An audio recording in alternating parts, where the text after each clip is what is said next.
Welcome back guys to another Clash Royale video, and today we're trying out the Jason deck. Now Jason is the person who won the first ever Clash Royale tournament, and he actually went undefeated using this deck here. Now if you watched yesterday's video, I used a modified version of this deck on my mini account, but today I wanted to give it a shot on my main account and see how it handles in the higher trophy ranges. So let's go ahead and take a look at some replays here. So here we are guys with the first replay. We're actually facing a level 10 here, and right at the start he comes out super aggressively, and we're going to be able to gain a huge elixir lead right here. Watch what he does. He tries to go in with the minion horde as well as some goblins. We just use one set of arrows for 3 elixir to take all of that out and gain a huge elixir lead. Now one of my thoughts on this deck guys is almost immediately when using this deck, I noticed that it was kind of lacking some AoE damage, as I'm sure you guys will notice when you try it out. But the main idea is to set up the electric pump and kind of play defensively and wait for the right opportunities to go in and do some damage. One of the best strategies with this deck guys is to do the slow giant push, drop the giant way in the back, and then allow him to get to the bridge there and then drop a bunch of troops to support him, and then send in the HOG rider afterwards. But right here, we're able to go in with the giant up front with some barbarians behind it. The giant was tanking most of the damage there, allowing the barbarians and the HOG rider sorry, to go in and survive. And we're actually able to go in there and take out that tower on the right hand side. So at this point in the battle, we have a 1 crown lead so far. Now this deck does play a little bit differently than what I'm used to, so there was a bit of an adjustment period when I first started using this deck guys. As I'm sure you guys will if you try it out, you'll notice that as well. But right here he tries to go in with the balloon. We're gonna go ahead with the minion horde, take it out pretty quickly, and he does have the fireball, so unfortunately that minion horde won't be able to go back and do any damage to that tower. But overall, there's a minute 30 left in this battle here. His king tower is all the way down to 1900 health, so I'm going to try and focus on getting the 3 crown victory here, guys. And once again, going to go ahead and place that elixir pump down. Now the strategy behind this deck, guys, is to kind of play it slow, like I said. Get that elixir pump down, play defensively, and start building up some elixir over time, and then later on in the battle, just setting up an overwhelming push. Ideally, if you can get 2 or 3 pumps down, and then in late game, start cycling through your cards so quickly, have like 2 giants down and a HOG rider and a bunch of troops behind them, and just really overwhelm your opponent. That's the kind of the main idea behind this strategy, guys. So right here, he's got the barbarians coming in. Now, like I said earlier, one thing this deck is kind of lacking is AoE damage. I really miss having the baby dragon or a fireball or a Valkyrie or a bomber or anything like that in my deck, because if your opponent is using barbarians, your really only answer is your own set of barbarians. But I usually like to keep my barbs to counter enemy HOG riders and stuff like that. So right here, he's going to try going again with the balloon rage spell. Now watch this. We use a second elixir pump to pull that balloon back. And now at this point in the battle, guys, there's 18 seconds left. We're going to try and play super aggressively and go for that 3 crown victory. So we send in the HOG rider, we send in the minion horde, and watch this, guys. He has nothing left to answer this attack here. He drops his own minion horde, but of course when you drop a defending minion horde, they take a second to activate, and so pretty much my minion horde took him out and then killed the king tower. Let's go ahead to another replay here, guys. So here we are, guys, with the next replay. This time we're facing a level 9 inside Legendary Arena.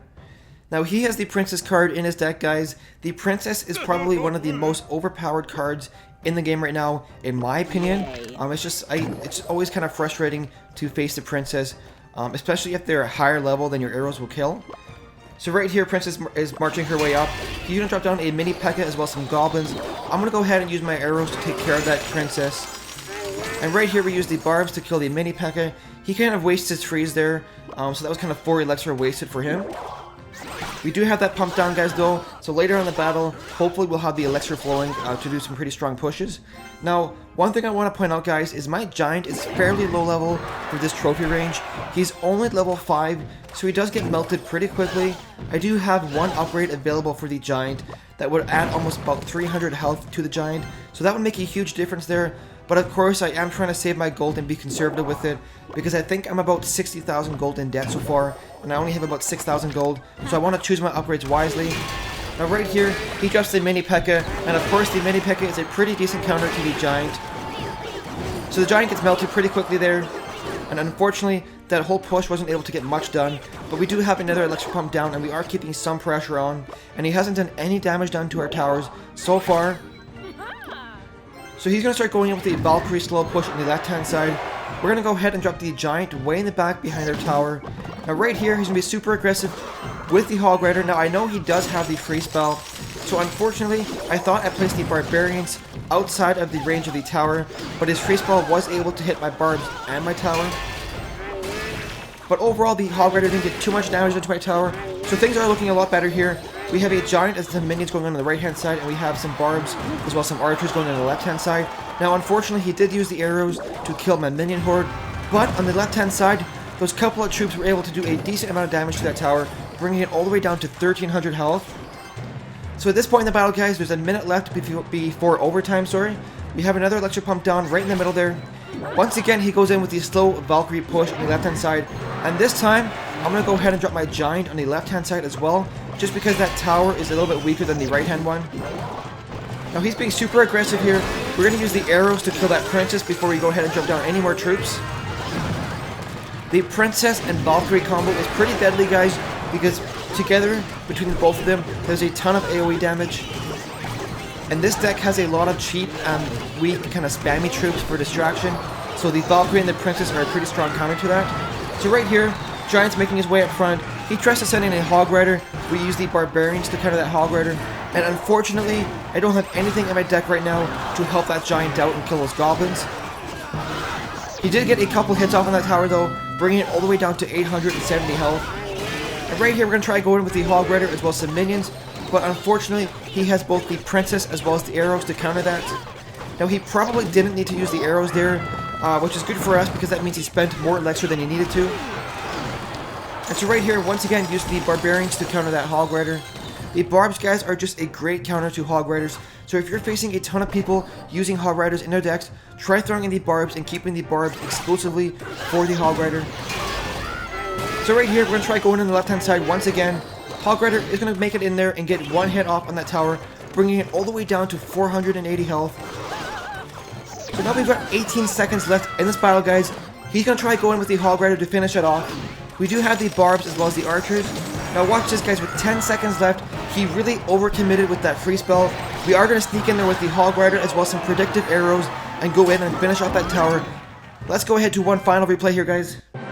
So here we are, guys, with the last replay. This time we're finally facing another level 8.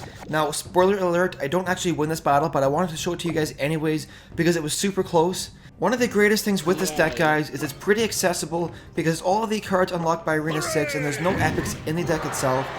So it's pretty accessible for everyone to try out. So what I want to hear from you guys is if you try this deck or are planning to try this deck, please let me know how it's working for you in the comments below. And also let me know what your opinions are on this deck. Do you think it's a great deck? Do you think it's fairly weak or easy to counter? Please let me know what you think about it in the comments below. Now watch this, guys. I've got a pretty strong split push going on here. The great thing about that, guys, is it forces him to choose which side he wants to spend his elixir on. So he was forced to use the fireball on the left hand side to take out those barbarians. So on the right hand side, using the giant as well as some goblins, we were able to take that tower all the way down to 300 health. So using split pushes, guys, with this strategy is extremely important. Setting up a giant on one side and then going in on the other side with a Hog Rider is a pretty good strategy. But right here, as you can see, he's got that princess down. Now the princess with some skeletons to support her is a pretty deadly combo, but we do have the archers to take her out. So overall, we're both sitting pretty even on elixir. I'm going to wait a quick second here, start building up some more elixir before I make a play. It's never really a good idea, guys, to always play yourself down to 0 elixir. So right here, he makes a commitment on the left-hand lane. So I'm going to try and send in a Hog Rider to go in on the right-hand side. But watch this, guys. 2 of my Spear Goblins actually pieced out. And we don't have anything to counter that Hog Rider on the left-hand side. So that one Hog Rider is able to bring our tower all the way down to 700 health.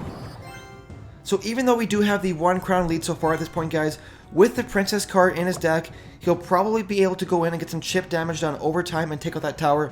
So at this point in that battle, I am kind of making plans for late game. As you can see, I dropped down an electric pump right in the middle there. So now we've got 60 seconds left. He drops down a princess. I'm going to go ahead and use the giant on the left hand side as well as the archers on the right to take out that princess. Now the barbs are able to take care of that Hog Rider pretty well. We do have a pretty strong push going on the left hand side, but of course he does have the fireball there, which is super effective against the barbarians as well as those goblins. Now right here, we do get in and do some damage to that tower. We use the arrows to take care of that minion horde, but he's going to try going once again with the Hog Rider. Now, I do have the minion horde to take out that Hog Rider, but unfortunately he has the zap spell, so he will get some damage done to my tower. My tower is all the way down to 180 health, guys. All he needs is one more hit by the princess to take it out, or as you'll see right here, all he needs is one more fireball to take it out, which is super annoying. But like I said, I was planning for him to take out that tower anyways. So pretty soon, there he goes with the fireball, taking out that tower. 7 seconds left. But his king tower is all the way down to 2,800 health, guys. And his tower on the left-hand side is all the way down to 900 health. But like I said at the beginning of this battle, guys, I don't actually win this one. So that kind of sucks. So here he goes with the Hog Rider, able to go in there and get some damage done to that tower, while the princess behind him was able to do some pretty decent damage to those barbarians.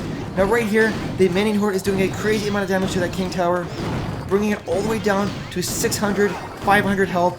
His tower on the left-hand side is all the way down to 500 health. So I was really desperate at this point, guys, trying to go for at least 1 crown victory, or to take out that king tower for a 3-crown victory. But with 20 seconds left, he's really going to focus on defending here. I send in one more Hog Rider, but of course he drops the cannon just as I use that Hog Rider. So now with 15 seconds left, I'm going to try desperately to go in one last time and get the victory here. So there we go with the giant as well as the minion horde behind his princess. He sends in the Hog Rider. Now watch these final seconds, guys. Minion horde goes in there. Only 1 or 2 more seconds, guys, and I would have won that game. Now, I said at the beginning of the battle that I didn't win it, but I never said that I lost it, so we did hold out for the draw there. That's going to do it for today's videos, guys. I really hope you enjoyed it. Make sure to like and subscribe. We'll see you in the next video, guys. Thank you so much for watching.